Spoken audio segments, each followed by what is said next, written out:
Hi. இன்றைக்கி நம்ம என்ன வீடியோ பார்க்க போகிறோம்னு பார்த்தீங்கன்னா, நான் கஷ்டப்பட்டு சேவ் பண்ணி மாதம் 1000 சேர்த்து வைக்கிறேன், என்னால் சேர்த்து வைக்க முடியும் அப்படின்னு சொல்லியிருந்தேன் இல்லைங்களா. ஸோ அதை நான் ஒரு சேவிங்ஸ் ஸ்கீமில் இன்வெஸ்ட் பண்ணதாக சொல்லியிருந்தேன். ஸோ அந்த ஸ்கீமை பற்றின டீட்டெயில் எல்லாத்தையுமே நான் இதுக்கு முன்னாடி வீடியோவில் ஷேர் பண்ணியிருந்தேன். அந்த வீடியோவில் கீழே கமெண்ட்ஸில் ஒரு 2 பேர்கிட்ட என்ன சொல்லியிருந்தாங்க அப்படின்னா, இல்லை நீங்கள் கண்டிப்பாக ஆன்லைனில் பர்ச்சேஸ் பண்ண முடியாது, உங்கள் ஸ்கீம் முடிஞ்ச உடனே உங்களை நேரில் தான் கண்டிப்பாக வர சொல்லுவாங்க அப்படின்ற மாதிரி சொல்லியிருந்தாங்க. ஸோ அவங்களுக்கு நான் ரிப்ளை பண்ணியிருந்தேன், இல்லை நான் கஸ்டமர் கேருக்கு கால் பண்ணும்போது ஆன்லைன் பர்ச்சேஸ் இருக்குது அப்படின்ற மாதிரி சொல்லியிருந்தாங்க அப்படின்னு சொல்லிட்டு. இப்போது அது சம்மந்தமாக தான் இந்த வீடியோவில் நான் உங்கள்கிட்ட ஷேர் பண்ணிக்க போகிறேன்.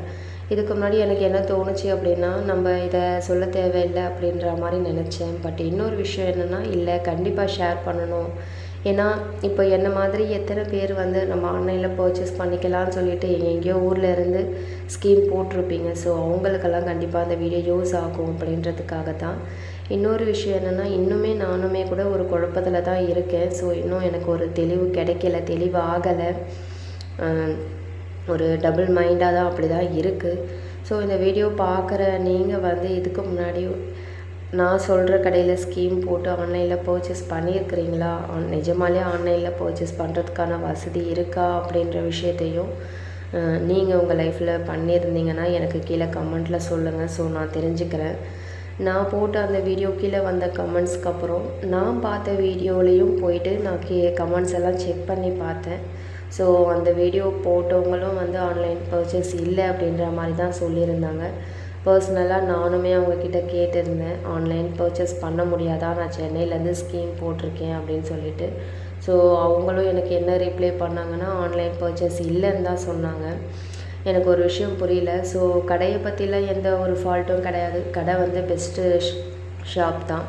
இந்த கடை மட்டும் இல்லை, நிறைய கடைங்க நிஜமாலே நல்லா தான் இருக்குது. ஆனால் அந்த கடைங்களுக்கு கீழே இருக்கிற கஸ்டமர் கேர் பார்த்திங்கன்னா சரியில்லைன்னு சொல்கிறதா இல்லை என்ன சொல்கிறதுன்னு எனக்கு தெரியல.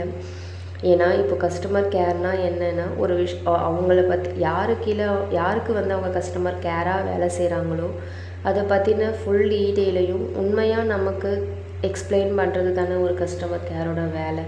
ஸோ நான் ஸ்கீம் போடுறதுக்கு முன்னாடி கஸ்டமர் கேர்கிட்ட பேசும்போது என்ன சொன்னாங்க அப்படின்னா, கண்டிப்பாக ஆன்லைன் வசதி இருக்குது, நீங்கள் ஆன்லைன் பண்ணிக்கலாம்னு சொன்னாங்க. அவங்க பேச்சை நம்பி நானும் ஸ்கீம் போட்டு என்னோடய 1000 இன்வெஸ்ட் பண்ணிட்டேன். ஒரு வாட்டி எனக்கு கால் பண்ணும்போதும் ஒரு பதில் வருது. என்னென்னா, கஸ்டமர் கேர்கிட்டேருந்து எனக்கு வந்த பதில் தான் என்னவோ ஒன்று தான். பட் எனக்கு ஒரு டவுட், இப்போ 1 மாதம் நம்ம இன்வெஸ்ட் பண்ணிட்டோம், எல்லா மாதமும் நம்ம கட்டி 15 மாதத்துக்கு அப்புறம் இல்லை நீங்கள் நேரில் தான் வரணும் அப்படின்ட்டா என்ன பண்ண முடியும் சொல்லுங்கள். இப்போன்னா ஒரு 1000 போயிடும், அப்போன்னா 15,000 ஆச்சு. என்னால் நேரில் போகவே முடியல அப்படின்னா நான் என்ன பண்ண முடியும்? அதுவும் இல்லாமல் என் ஹஸ்பண்டுக்கு தெரியாமல் நான் ஸ்டார்ட் பண்ண ஸ்கீம் வேறு. ஸோ நான் அவங்களோட உதவி இல்லாமல் என்னால் கண்டிப்பாக நேரில் போக முடியாது. எங்களுக்குள்ளேயும் பிரச்சனை இந்த மாதிரிலாம் வரும் இல்லைங்களா. அதனால் திரும்ப நான் கால் பண்ணி என்னோடய சந்தேகத்தை கிளியர் பண்ணிக்கிட்டே இருந்தேன். கடைசியாக நான் பேசினப்பவும் எனக்கு அவங்க என்ன சொல்கிறாங்க அப்படின்னா, கண்டிப்பாக ஆன்லைன் பண்ணிக்கலாம் அப்படின்னு தான் சொல்கிறாங்க. இருந்துமே எனக்கு ஒரு டவுட் இல்லை டைரெக்டாக எனக்கு ஷோரூம் நம்பர் கொடுங்க, நான் ஷோரூம் வேலை செய்கிறவங்க யார்கிட்டையாவது நான் கேட்டு என் சந்தேகத்தை கிளியர் பண்ணிக்கணும் அப்படின்ற மாதிரி கேட்டு ஃபோன் நம்பர் வாங்கினேன். எனக்கு ஷோரூம் நம்பர் கொடுத்தாங்க. எனக்கு ஃபஸ்ட்டு அவங்க திருச்சி நம்பர் கொடுத்தாங்களா இல்லை சேலம் நம்பர் கொடுத்தாங்களான்னு தெரியல. பட் நான் கால் பண்ணப்போ எனக்கு ரெஸ்பான்ஸ் பண்ணாங்க, எடுத்து பேசினவங்க என்ன சொன்னாங்கன்னா, ஒரு ஜென்ஸ் தான் பேசினாங்க. இல்லை நீங்கள் ஆன்லைன் பண்ணிக்க முடியாது, ஆன்லைனில் ஸ்கீட்டெல்லாம் கட்டலாம், பட் ஸ்கீம் முடிஞ்சோடனே நீங்கள் நேரில் தான் பர்ச்சேஸ் பண்ணணுன்னாங்க. அப்போ என்னால் நேரில் வரவே முடியாதுங்க, நான் போட்ட ஸ்கீமை நான் டிஸ்கண்டினியூ பண்ணுறேன், இப்போ என் அமௌண்ட்டை நான் எப்படி எடுக்கிறது அப்படின்னா, அதுக்கு அவங்க சொன்ன பதில் என்னென்னா, நீங்கள் அதையும் நேரில் தான் பண்ணிக்க முடியும், நீங்கள் எப்போ இங்கே வரீங்களோ, அதாவது எத்தனை வருஷம் கழித்து வரீங்களோ அப்படின்ற மாதிரி இருந்தது அவங்களோட பேச்சு. எனக்கு ஒரு விஷயம் புரியல. என்னால் நேரில் போக முடியும் அப்படின்னா நான் ஏன் என் சீட்டை டிஸ்கண்டினியூ பண்ண போகிறேன் சொல்லுங்கள். கண்டினியூவாக கட்டி ஸ்கீமை முடிச்சு இல்லை நான் போயிட்டு பர்ச்சேஸ் பண்ணுவேன். முடியாதனால தான் கால் பண்ணி சொல்கிறேன். பட் அவங்க அந்த மாதிரி சொன்னாங்க. ஓ அப்படிங்களா சொல்லிவிட்டு நான் வச்சுட்டேன்.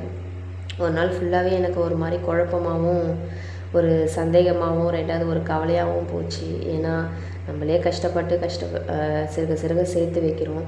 அப்படி சேர்த்து வைக்கிற ஒரு பணத்தை வந்து ஒரு நல்ல இன்வெஸ்ட்மெண்ட்டு நமக்கு லாபகரமாக இருக்கிற இதுலையா பார்த்து நம்ம போட்டாச்சு. போடுறோன்னு இல்லை, போட்டேன். பட் அந்த பணம் இதுக்கப்புறம் நமக்கு இல்லையா, நம்மளால் எப்படி நேரில் போக முடியும், எப்போ நம்ம நேரில் போய் எப்போ நம்ம க்ளோஸ் பண்ணி நம்ம காசை எடுக்க முடியும், இல்லை முடியாதா, அவ்வளோதானா, அந்த 1000 ரூபாய் போச்சான்ற மாதிரி தான் யோசிச்சுன்னு இருந்தேன்.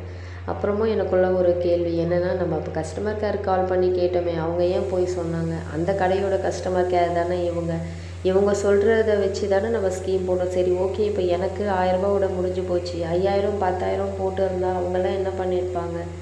இல்லை நம்ம விடக்கூடாது, திரும்பவும் நம்ம ஃபோன் பண்ணணும் அப்படின்னு சொல்லி நான் மெயிலும் பண்ணியிருந்தேன். ஸோ மெயிலையும் எனக்கு என்ன ரிப்ளை பண்ணுறாங்கன்னா, ஆன்லைன் வசதி இருக்குது அப்படின்னு தான் ரிப்ளை பண்ணுறாங்க. திரும்பவும் நான் ஷோரூமுக்கே கால் பண்ணேன். திரும்பவும் ஒரு ஜென்ஸ் எடுத்தாங்க. ஸோ இந்த வாட்டி யார் எடுத்தாங்க, போன வாட்டி யார் எடுத்தாங்கலாம் எனக்கு தெரியல. பட் வேறு ஆளுன்னு நினைக்கிறேன்.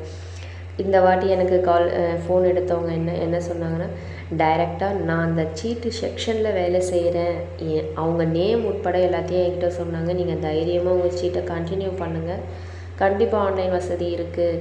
நீங்கள் சீட்டு முடிஞ்சதுக்கப்புறம் உங்களுக்கு வாட்ஸ்அப் நம்பர் கொடுப்போம். அது மூலமாக நீங்கள் என்ன ஜுவல் வேணுமோ அதை செலக்ட் பண்ணிவிட்டு இப்போ பர்ச்சேஸ் பண்ணிக்கலாம். நாங்கள் உங்களுக்கு கொரியர் பண்ணிவிடுவோம். அதனால் நீங்கள் தைரியமாக போடுங்க மேம், என் நேம் வந்து இது தான் அப்படின்னு சொல்லி அவங்க எல்லாத்தையுமே சொன்னாங்க. கடைசியாக நான் பேசினது வந்து இது தான்.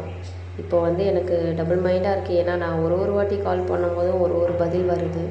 பட் கஸ்டமர் கேர் கிட்ட இருந்து மட்டும் எனக்கு ஆரம்பத்துலேருந்து இந்த நிமிஷம் வரைக்கும் ஒரே பதில் தான், ஆன்லைன் வசதி இருக்குது.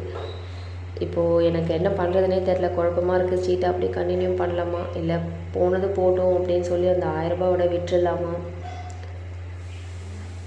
தெரியல என்ன பண்ணலாம் அப்படின்னு சொல்லி. ஒரு பக்கம் வந்து இல்லை நம்ம சீட்டு போடலாம், கண்டிப்பாக ஆன்லைன் வசதி நமக்கு பண்ணி கொடுப்பாங்க அப்படின்னு தோணுது. பட் முடிஞ்சதுக்கப்புறம் மறுபடியும் மாற்றி பேசினாங்கன்னா நான் என்ன பண்ண முடியும்? என்னால் நேரில் போக முடியாதுன்னு சொல்கிறத விட என் ஹஸ்பண்டுக்கு தெரியாமல் ஸ்டார்ட் பண்ணியிருக்கிறேன். ஃபைனலாக அவங்கக்கிட்ட சொல்லி இது எப்படி எனக்குன்னு சொல்ல தெரியல. இந்த வீடியோ பார்க்குற நீங்கள் சொல்லுங்கள், நான் என்ன பண்ணட்டும், என்ன பண்ணால் எனக்கு பெஸ்ட்டாக இருக்கும் அப்படின்னு சொல்லிட்டு. எனக்கு வந்து டபுள் மைண்டாக இருக்குது. ஒரு பக்கம் நம்ம சீட்டை கண்டினியூ பண்ணி முடிச்சு ஆன்லைன் பர்ச்சேஸ் பண்ணிக்கலாம்னு தோணுது. இன்னொரு பக்கம் சீட்டு முடிஞ்சு ஆன்லைன் பண்ண முடியாதுன்னு சொல்லிட்டா என்ன பண்ணுறது அப்படின்ற மாதிரி குழப்பமாக இருக்குது. ஸோ திரும்பவும் நான் கால் பண்ணி நான் ஷாப்போட மேனேஜர்கிட்ட பேசணும்னு சொல்லி பேசலாமா, அந்த மாதிரி பேச அலோவ் பண்ணுவாங்களா எனக்கு தெரியல. வீடியோ பார்த்தீங்கன்னா கண்டிப்பாக எனக்கு கமெண்ட்டில் பதில்